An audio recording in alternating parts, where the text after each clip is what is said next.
तो हेलो बच्चों, बहुत ही मजेदार टॉपिक हम लोगों का चल रहा है जिसमें हम लोग पढ़ रहे हैं लाइंस एंड एंगल्स। सभी बच्चे, अभी हम लोग जो सेकंड पार्ट में, मैंने फर्स्ट पार्ट में आप लोगों को डिस्कस कर दिया था। जिन्होंने भी फर्स्ट पार्ट मैंने नहीं देखा है लाइंस और एंगल्स का, वो अभी जाकर फर्स्ट पार्ट भी हमारा देख लें। देन अभी हम लोग यहाँ पर डिस्कस करने वाले हैं part two. Part two lines और एंगल का पार्ट टू डिस्कस करेंगे, जिसमें हम लोग क्या डिस्कस करेंगे, जिसमें अदर जो बचे हमारे टॉपिक्स हैं उसे हम लोग डिस्कस करेंगे। जैसे अभी हमने जितने भी डिस्कस किया था उसमें कई सारे थे। जैसे हमने क्या डिस्कस किया, एडजेसेंट एंगल को डिस्कस किया था, ठीक है।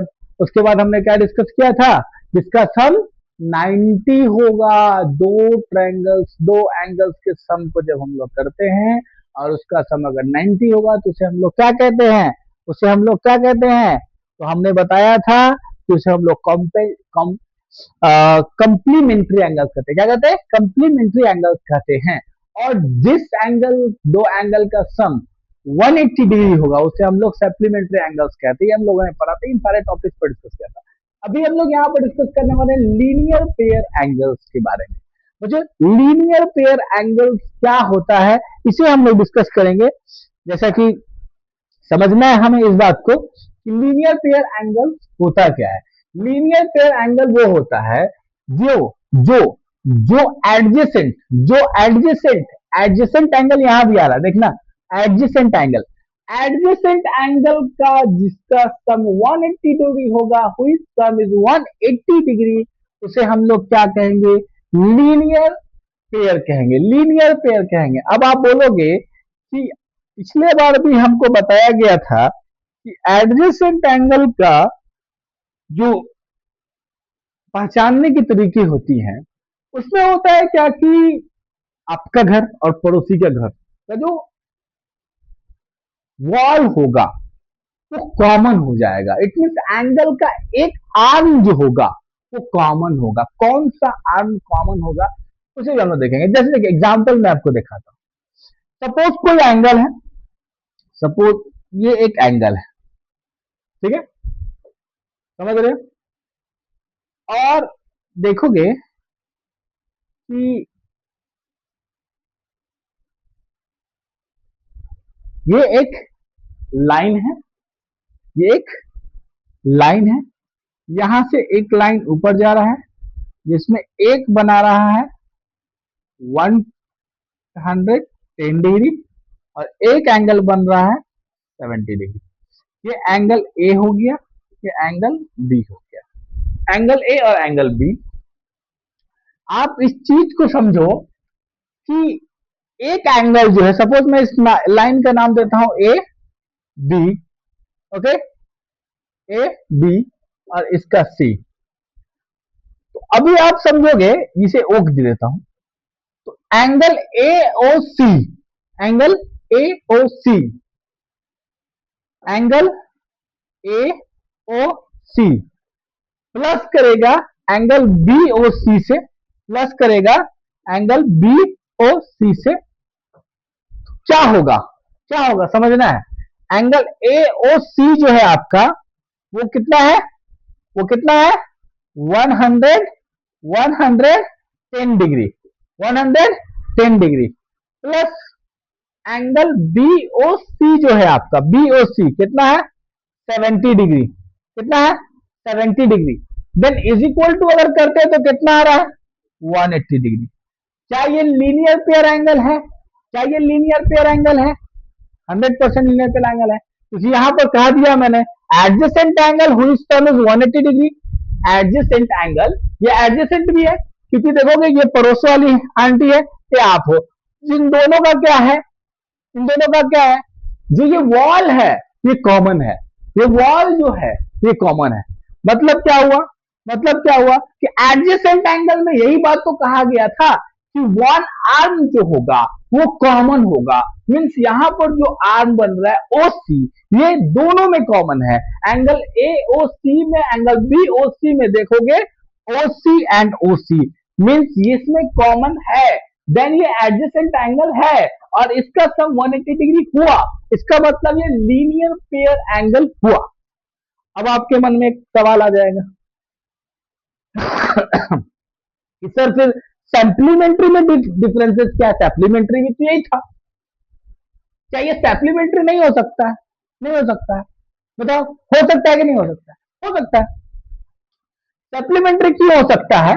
सप्लीमेंट्री क्यों हो सकता है? सप्लीमेंट्री एंगल होने के लिए आपको क्या चाहिए? आपको क्या चाहिए? Two angles, angle A plus angle B is equal to 180 degree. Then ये क्या है? ये सप्लीमेंट्री एंगल भी है, ये सप्लीमेंट्री एंगल भी है।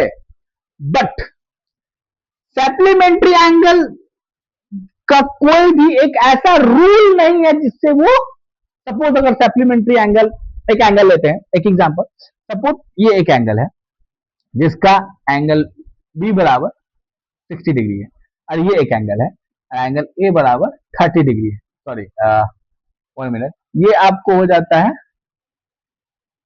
ये एक एंगल है, ठीक है, इसका 120 डिग्री है, और ये एक एंगल है जिसका 60 डिग्री। अब देखोगे दोनों एक अलग अलग एंगल है, दोनों एक अलग अलग एंगल है, एक एंगल यहाँ है और एक एंगल यहाँ है। अब आप हमें बताओ इस एंगल का डिग्री कितना है? 60 डिग्री। इस एंगल का डिग्री कितना है? 180, सॉरी 120 डिग्री। तो A plus B, angle A plus angle B क्या होता है? 120 डिग्री प्लस 60 डिग्री। दोनों ही एंगल अलग अलग है, क्या हुआ? 180 डिग्री। तो क्या ये सप्लीमेंट्री है? यस, ये सप्लीमेंट्री है। तो क्या ये लीनियर पेयर एंगल्स है? तो नहीं है। क्यों नहीं है? बात हो रही थी लीनियर पेयर, इट्स मींस यहां पर एडजेसेंट जो होगा, एडजेसेंट जो होगा वो, all adjacent angles are not supplementary angle, not supplementary angle. Yes और राइट? नहीं, all adjacent angle are supplementary angle, but all supplementary angles not a adjacent angle. ये एक नोट है, इसे आप लिख लो। कई बड़े बड़े एग्जाम में, आईआईटी और नीट में भी इसका क्वेश्चन पूछा गया है, एमसीक्यूज में आ ही जाते हैं। छोटे मोटे क्वेश्चन है बट बहुत बड़ा इफेक्ट रखते हैं। तो इसे आप नोट कर लो, इसे आप नोट कर लो, और यहां पर एक नोट में लिख लो, यहां पर एक नोट में लिख लो, लिख लो, लिख लो, all, all adjacent, adjacent angles are, are, are supplementary, supplementary angles, but all supplementary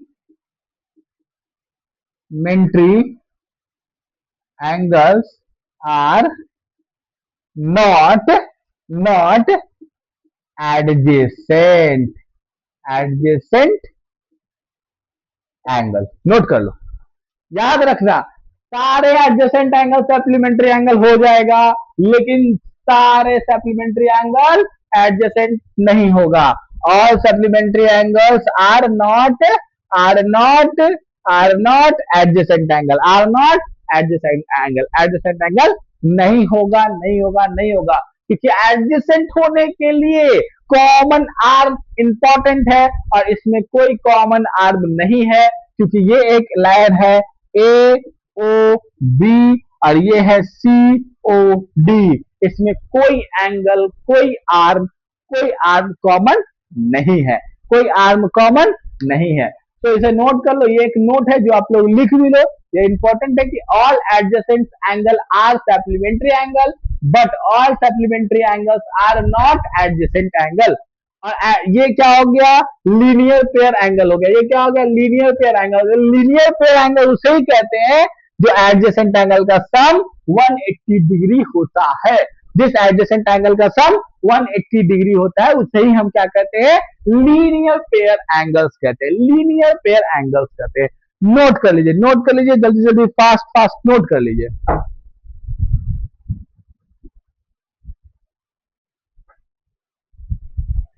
and next topic हमारा अभी क्या है? नेक्स्ट टॉपिक हमारा है intersecting and non intersecting lines. Intersecting किसे कहते हैं और नॉन इंटरसेक्टिंग किसे कहते हैं, और ये कौन सा लाइन होता है, समझना है हमें, बहुत अच्छी तरीके से समझना है। इंटरसेक्टिंग किसे कहते हैं? आप भी जानते हो, जब दो लाइन, जब कोई दो line, any two line intersect each other, एक दूसरे को क्या करती है, काटती है, देन उसे क्या कहते हैं हम लोग, इंटरसेक्टिंग कहते हैं। क्या कहते हैं हम लोग उसे, इंटरसेक्टिंग कहते हैं। जैसे देखिए, सपोज ये एक लाइन है, ये एक लाइन है जिसका नाम हमने रखा है ए एंड बी, और ये एक लाइन है जिसका नाम है सी एंड डी। इसने क्या किया, एक दूसरे को यहां पर क्या किया, काट दिया, काट दिया, एक दूसरे को क्या किया, क्रॉस किया। अभी ये क्या हो गया, इसी को क्या कहते हैं, इंटरसेक्टिंग लाइन। इसी को क्या कहते हैं, इंटरसेक्टिंग लाइन। क्या कहते हैं, intersecting line. Non intersecting line क्या कहते हैं, नॉन इंटरसेक्टिंग लाइन किसे कहते हैं, नॉन इंटरसेक्टिंग लाइन किसे कहते हैं, नॉन इंटरसेक्टिंग लाइन उसे कहते हैं जिसका लाइन एक दूसरे के पैरेलल होगा, एक दूसरे के पैरेलल होगा, वो क्या हो जाएगा, नॉन इंटरसेक्टिंग होगा, नॉन इंटरसेक्टिंग होगा, नॉन इंटरसेक्टिंग लाइन होगा। ये क्या है, जितना भी चलता चला जाए, चलता चला जाए, चलता चला जाए, चलता, कभी ये दोनों एक दूसरे से मिलेगा ही नहीं, बिकॉज ये एकदम स्ट्रेट है, बिकॉज एकदम स्ट्रेट है, ये एकदम स्ट्रेट है। और इस लाइन को देखोगे आप, ये क्रॉस निकला, यहां से निकला इधर गया, देन यहां से तो इधर गया, एक दूसरे को इंटरसेक्ट किया। जब ये इंटरसेक्ट कर रहा है तो इसने एक एंगल मेजर किया, एंगल को क्या किया है, एड्रेस किया है।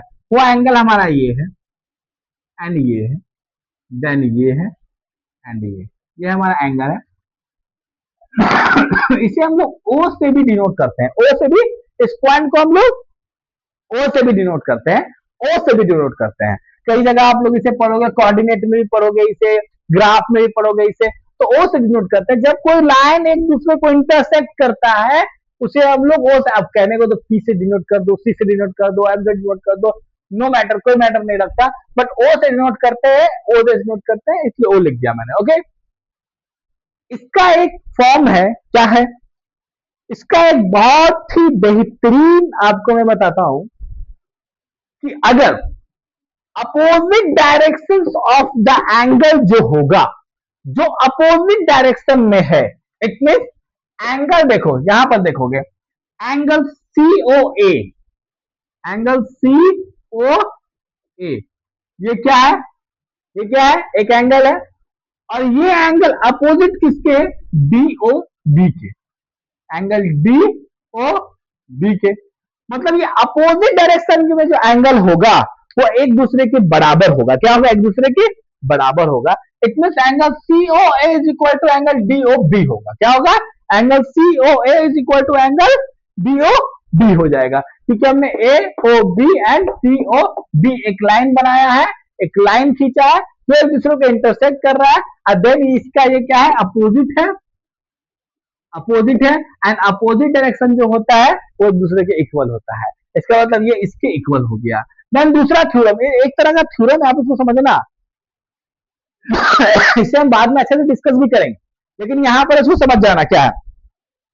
वर्टिकली जो अपोजिट एंगल होता है ना, वर्टिकली जो अपोजिट एंगल होता है, वर्टिकली जो अपोजिट एंगल होता है वो एक दूसरे से क्या होता है, बराबर होता है। क्या होता है, बराबर होता है। देन यहां पर क्या हो जाएगा, सी ओ बी ए ओ डी, यहां हो जाएगा C O B is equal to angle A O D. ये भी क्या है, वर्टिकली अपोजिट है, वर्टिकली अपोजिट एंगल है, तो ये भी क्या होगा, ये भी क्या होगा, बराबर होगा, ये भी क्या होगा, बराबर होगा। वर्टिकली अपोजिट एंगल कहते हैं, तो क्या कहते हैं, वर्टिकली अपोजिट एंगल कहते हैं, वर्टिकली अपोजिट एंगल कहते हैं, और ये एक दूसरे के बराबर है। डिनोट करने के लिए आप ऐसे दे दो, ये इसके बराबर है, देन ये इसके बराबर, ठीक है, दोनों के बराबर है। लेकिन नॉन इंटरसेक्टिंग में ऐसा कुछ नहीं होता है, क्योंकि ये दोनों कभी मिलेगा ही नहीं, मिलेगा नहीं तो एंगल डिजाइन होगा नहीं, एंगल बनेगा ही नहीं। जब एंगल बनेगा ही नहीं तो कोई, इसीलिए हम लोग क्या कहते हैं, नॉन इंटरसेक्टिंग लाइन कहते हैं। इसमें कोई एंगल डिजाइन नहीं होता है, कोई भी एंगल नहीं बनता है। हाँ, इसे ऐसा कह सकते हैं कि सी डी जो है, सी डी जो है वो पैरेलल है किसके, ए बी के, बस ऐसा कह सकते हैं कि सी डी जो है वो पैरेलल है ए बी के। इट मीन कोई एंगल नहीं बना रहा है, इट मीन कोई एंगल नहीं बना रहा है। अदरवाइज उसमें छेड़छाड़ होगा, ऊपर से लाइन गिरेगी नीचे लाइन गिरेगी एंगल बनेगा, वो अलग चीज है। लेकिन अभी जो हो रहा है ना सी डी ए बी का पैरेलल है, वो कोई एक एंगल नहीं बनाने वाला, ये लाइन कोई एंगल नहीं बनाने वाला है। देन आगे चलते हैं, इसे नोट कर लीजिए, नोट कर लीजिए। ओके, तो यहाँ पे अब हम लोग थ्योरम वन पे बात करेंगे, थ्योरम वन पे बात करेंगे। थ्योरम वन हमारा क्या कह रहा है? थ्योरम वन हमारा कहता है कि if two lines intersect each other, दो लाइन अगर एक दूसरे को इंटरसेक्ट करता है then vertically opposite angles are opposite. तो वर्टिकली उसका जो एंगल्स है, वर्टिकली जो उसका एंगल्स है, जो अपोजिट एंगल्स है, वो क्या होगा? वो क्या होगा? इक्वल होगा। वो क्या होगा? इक्वल होगा। तो प्रूव करिए वेरी वर्टिकली अपोजिट एंगल्स और angle one is equal to angle two and angle three is equal to angle four. मतलब एंगल वन एंगल टू के बराबर है, एंगल थ्री और एंगल फोर के बराबर है। इसी को प्रूफ करना है, इसी को क्या करना है? प्रूफ करना है। अभी आप एक बात समझ लो, यहाँ पे हमको समझना क्या है, दिया हुआ क्या है? दिया हुआ क्या है? हमें दिया हुआ है दो लाइन, गौर से देखना, A B and C D दिया हुआ है, दो लाइन। जैसे ही लाइन की बात होती है वैसे ही आपको याद आना चाहिए रे। किसी भी लाइन पे अगर एक रे उठता है देन उसका सम क्या होता है? 180 डिग्री होता है। याद आया? मैंने बताया भी था, जैसे ही किसी लाइन पर एक रे उठता है उसका सम 180 डिग्री होता है, किसी भी लाइन पर। मुझे यहां लाइन दिख रहा है, आप लोगों को दिख रहा है? देखेंगे और दिया हुआ है, गिवन, गिवन क्या दिया हुआ है? क्या दिया हुआ है? To line. पहला लाइन क्या है? A B. पहला लाइन क्या है आपका? ए बी एंड दूसरा लाइन सी डी। ये दोनों क्या कर रहा है? इंटरसेक्ट कर रहा है, एक दूसरे को इंटरसेक्ट कर रहा है, इंटरसेक्ट कर रहा है। ये हमें दिया हुआ, हमको प्रूफ क्या करना है? प्रूफ क्या करना है? प्रूफ क्या करना है? हमको प्रूफ करना है। टू प्रूफ लिखेंगे, टू प्रूव, क्या प्रूफ करेंगे? Vertically opposite angle.